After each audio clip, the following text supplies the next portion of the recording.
প্রখর শীত থেকে পাখিদের বাঁচাতে ও পাখির সংখ্যা বৃদ্ধিতে বিশেষ উদ্যোগ নিল বাঁকুড়া উত্তর বন বিভাগ।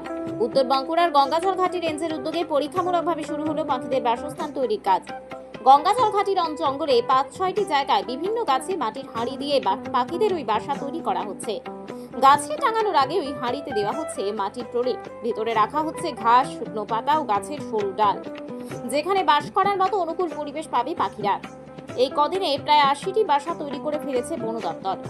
আরও প্রায় ৩০০টির মতো বাসা তৈরি করা হবে বলে জানা গিয়েছে। এ বিষয়ে বাঁকুড়া উত্তর বন বিভাগের ডিএফও শেখ ফরিদ জানিয়েছেন, এটি পরীক্ষামূলকভাবে শুরু হয়েছে। ফল ভালো হলে আগামী দিনে অন্য রেঞ্জেও এই একই উদ্যোগ নেওয়া হবে। প্রথমত হচ্ছে এই যে উদ্যোগটা আমাদের গঙ্গাজঘাটি রেঞ্জ অফিস থেকে আমাদের স্যার যে নিয়েছেন, এটা একটা খুবই ভালো উদ্যোগ। এই উদ্যোগ আমি বলবো সমস্ত বন দপ্তর আধিকারিক যারা আছেন যদি নেয়, অনেক অনেক পাখি আমাদের বিলুপ্ত হয়ে যাচ্ছে। যে সকল পাখি এখন আমরা চোখে দেখতেই পাচ্ছি না, সে সকল প্রাণীগুলি বাঁচবে।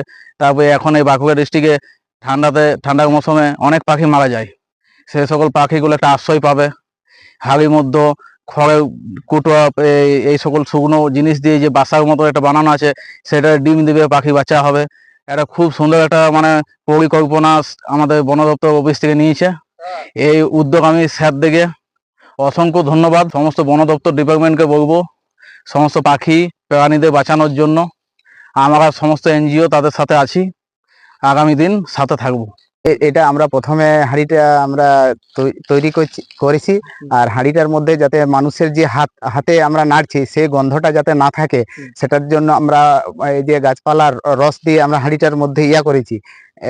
এবং পাখিরা যাতে বাসা করতে, তার মধ্যে ওই পাতা, তারপর ওই যে ঘাস ঢুকিয়ে যাতে পাখিরা ঠিকভাবে বসবাস করতে পারে এবং ওখানে বসবাস করে ঠিক বাচ্চা এবং ডিম পাড়তে পারে।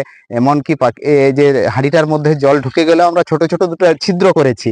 এবং এই প্রচেষ্টাটা আমরা পুরাটাই গঙ্গাজল ঘাটি রেঞ্জ অফিসার আলমগীর হকের সহযোগিতায়, এবং উনি প্রত্যেক ইয়াতে আসেন এবং ওনার সহযোগিতায় আমরা দেখাশোনা করছি, এবং উনি যথেষ্টভাবে আমাদেরকে সহযোগিতা দিচ্ছেন। হ্যাঁ, পাখি আসছে, পাখি বসছে। আমাদের তো পুরোটা মনে হচ্ছে যে না, পাখিরা এখানে বসবাস করবে এবং ডিম পাড়বে এবং জীবন ধারণ করবে।